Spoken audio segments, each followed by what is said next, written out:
Hello, everyone. Today, we are going to discuss Semester 7 Artificial Intelligence and Data Science Engineering with Dr. Nil. Thank you, Professor Ananya. This subject is the backbone of computer science and helps students connect theory with real-world electronics. Tactics. That's truly insightful, Dr. Nil. We'll explore these ideas in depth through real-world examples in this episode. কখনো কি ভেবে দেখেছেন আমাদের হাতে থাকা ওই ছোট্ট ডিভাইসটা কি করে আমাদের প্রত্যেকটা স্টেপ এত নিখুঁতভাবে গুনে ফেলে? দৌড়াচ্ছি না হাঁটছি সেটাও বুঝে যায়। এর পেছনের ম্যাজিকটা আসলে কি? চলুন এই রহস্যটাই আজ সমাধান করা যাক। আচ্ছা, যে কোনো ভালো রান্নার প্রথম কাজটা কি? ঠিক ধরেছেন, উপকরণগুলো ভালো করে চিনে নেওয়া। আমাদের স্মার্ট সেন্সের রেসিপির প্রথম পর্বেও আমরা ঠিক এটাই করব। এর ভেতরের মূল উপকরণগুলো মানে এর আর্কিটেকচারটা আগে বুঝে নেব। একটা সেন্সরের মধ্যে তথ্যের জার্নিটা অনেকটা রান্নাঘরের একটা অ্যাসেম্বলি লাইনের মতো। ভাবুন তো, প্রথমে কাঁচামাল আসে, তারপর সেটাকে ধাপে ধাপে প্রসেস করে একটা ফাইনাল ডিশ বানানো হয়। এখানেও ঠিক তাই, সেন্সিং এলিমেন্ট পরিবেশ থেকে তথ্য নেয়, তারপর সিগন্যাল কন্ডিশনিং সেটাকে ব্যবহারের উপযোগী করে তোলে, এরপর মাইক্রো কন্ট্রোলার সেই ডেটা প্রসেস করে, আর শেষে কমিউনিকেশন সিস্টেম ফলাফলটা আমাদের কাছে পাঠিয়ে দেয়। যে কোনো রেসিপির আসল হিরো কি? তাজা সবজি বা পনির, তাই তো? সেন্সরের ক্ষেত্রে সেই প্রধান উপকরণটাই হল সেন্সিং এলিমেন্ট। এটাই চারপাশের পরিবেশ থেকে ডেটা বা কাঁচা তথ্য সংগ্রহ করে। তাহলে মনে রাখার জন্য প্রশ্নটা হল, কোন উপাদানটি কাঁচা ডেটা সংগ্রহকারী প্রধান উপকরণ হিসাবে কাজ করে? শুধু ভালো উপকরণ থাকলেই তো রান্না জমে না, একজন মাথা ঠান্ডা শেফও তো লাগে। মাইক্রোকন্ট্রোলার হলো আমাদের সেন্সরের সেই শেফের মস্তিষ্ক। এটাই সব কাঁচা ডেটা নিয়ে বিচার বিশ্লেষণ করে আর স্মার্ট সিদ্ধান্ত নেয়। আর ঠিক এই কারণেই একটা সাধারণ সেন্সর হয়ে ওঠে স্মার্ট সেন্সর। তাহলে সেন্সরের কোন অংশটি শেফের মস্তিষ্কের মতো, যা সব স্মার্ট সিদ্ধান্ত নেয়? বেশ, উপকরণ তো চেনা হয়ে গেল, কিন্তু শুধু উপকরণ থাকলেই তো আর ডিশ রেডি হয় না, রান্নার পদ্ধতিও তো জানতে হবে। তো চলুন এবার আমরা দেখব সেন্সর তৈরির সেই কুকিং মেথড বা ফ্যাব্রিকেশন টেকনিকগুলো কি কি। যে কোনো ভালো রান্নার শুরুটা হয় সঠিক পাত্র দিয়ে, তাই না? সেন্সর তৈরির ক্ষেত্রেও ব্যাপারটা একই।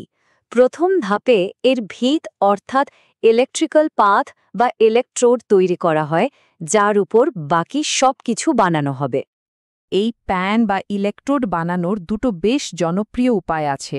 একটা হলো স্ক্রিন প্রিন্টিং। এটা অনেকটা টি-শার্টের ওপর স্টেন্সিল দিয়ে ডিজাইন করার মতো, খুবই সহজ আর সস্তা। আর অন্যটা হলো ফটোলিথোগ্রাফি। এটা পুরনো দিনের ক্যামেরার ফিল্ম ডেভেলপ করার মতো, অনেক বেশি নিখুঁত কিন্তু বেশ জটিল আর খরচ সাপেক্ষ। তাহলে বলুন তো, কম খরচে একবার ব্যবহারযোগ্য সেন্সরের জন্য কোন ইলেকট্রোড ফ্যাব্রিকেশন পদ্ধতি বেছে নেওয়া হতে পারে? রান্না প্রায় শেষের দিকে, এবার একটা ফাইনাল টাচ দেওয়ার পালা। ইলেকট্রোপ্লেটিং হলো ঠিক সেরকমই একটা ফিনিশিং টাচ। অনেকটা যেমন বাঙালি মিষ্টির ওপর রূপোর তবক দেওয়া হয়, দেখতেও সুন্দর লাগে আর গুণমানও বাড়ে। এটাও ঠিক সেভাবে সেন্সরের কর্মক্ষমতা বাড়ায় আর তাকে মরচে পড়া থেকে বাঁচায়। এবার আমাদের রেসিপির সেই সিক্রেট ইনগ্রিডিয়েন্টটা যোগ করার পালা, যেটা ডিশটাকে একটা ইউনিক টেস্ট দেবে। সেন্সিং ফিল্ম হল সেন্সরের সেই বিশেষ সস, যা সেন্সরকে তার আসল কাজটা করার ক্ষমতা দেয়, মানে নির্দিষ্ট জিনিসটাকে ডিটেক্ট করার ক্ষমতা। এটা বোঝার জন্য প্রেসার কুকারের কথা ভাবা যাক। রান্না হয়ে যাওয়ার পর গরম বাষ্প যেভাবে কুকারের ঢাকনার ভেতরের দিকে একটা সমান পাতলা আস্তরণ ফেলে দেয়, ভেপর ডেপোজিশনও কিন্তু ঠিক সেভাবেই কাজ করে। তাহলে কোন ফ্যাব্রিকেশন প্রক্রিয়াটি একটি নিখুঁত পাতলা ফিল্ম তৈরি করতে ঢাকনার ওপর বাষ্পের আবরণের মতো? রান্নার তো আরও কত স্পেশাল টেকনিক থাকে। অ্যানোডাইজেশন আর সল জেল হলো সেরকমই দুটো কেমিক্যাল পদ্ধতি, অনেকটা দুধ থেকে দই জমানো বা ছানা বানানোর মতো, যেখানে রাসায়নিক প্রক্রিয়ার মাধ্যমে সেন্সরের জন্য দরকারি স্তরটা তৈরি করা হয়। বিশেষ করে গ্যাস বা আর্দ্রতা মাপা সেন্সর বানাতে এই পদ্ধতিগুলো খুব কাজে লাগে। চলুন এবার পুরো রেসিপিটা একসাথে মিলিয়ে দেখি। মনে আছে আমরা ফিটনেস ট্র্যাকার দিয়ে আলোচনাটা শুরু করেছিলাম? ওই ট্র্যাকারের ভেতরে যে অত্যন্ত সংবেদনশীল মোশন সেন্সরটা থাকে, মানে আমাদের উপকরণ, সেটা বানানোর জন্য কিন্তু ফটোলিথোগ্রাফির মতো একটা নিখুঁত রান্নার পদ্ধতি বা ফ্যাব্রিকেশন ব্যবহার করা হয়। এভাবেই সঠিক উপকরণ আর সঠিক রান্নার পদ্ধতি মিলে একটা অসাধারণ জিনিস তৈরি হয়। এত কিছু আলোচনার পর মাথাটা একটু ঘুলিয়ে যেতেই পারে। চলুন সবটা এক জায়গায় গুছিয়ে নেওয়া যাক। এর জন্য আমাদের কাছে একটা সহজ রেসিপি কার্ড আছে, যেটা এক ঝলকে পুরো ব্যাপারটা মনে করিয়ে দেবে। তাহলে আমাদের পুরো রেসিপিটা যদি এক নজরে দেখি, এর দুটো মূল পর্ব। প্রথম পর্ব হলো উপকরণ, মানে সেন্সরের ভেতরের আর্কিটেকচার, আর দ্বিতীয় পর্ব হলো রান্না, মানে ফ্যাব্রিকেশন, যা দিয়ে ওই উপকরণগুলো বানানো হয়। সোজা কথায় আর্কিটেকচার হলো শেফের হাতে থাকা সামগ্রী, আর ফ্যাব্রিকেশন হলো তার রান্নার কৌশল।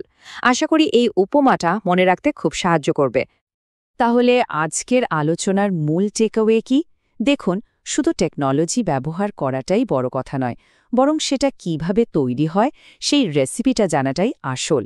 এই জ্ঞানটাই কিন্তু একজন সাধারণ ব্যবহারকারী আর একজন উদ্ভাবক বা শেফের মধ্যে পার্থক্য গড়ে তোলে। আজকের দিনে এই স্মার্ট সেন্সরগুলো আমাদের জীবনকে বদলে দিচ্ছে, আর এদের তৈরির পেছনের এই রেসিপিটা যদি আমরা জানি, তাহলে ভবিষ্যৎ প্রজন্মের ইনোভেটররাই পারবে এমন সব নতুন ডিভাইস তৈরি করতে, যা হয়তো গোটা বিশ্বকে আবার নতুন করে বদলে দেবে। তাহলে পরের যুগান্তকারী রেসিপিটা কি হতে চলেছে, সেটা ভাবার দায়িত্ব কিন্তু আমাদেরই।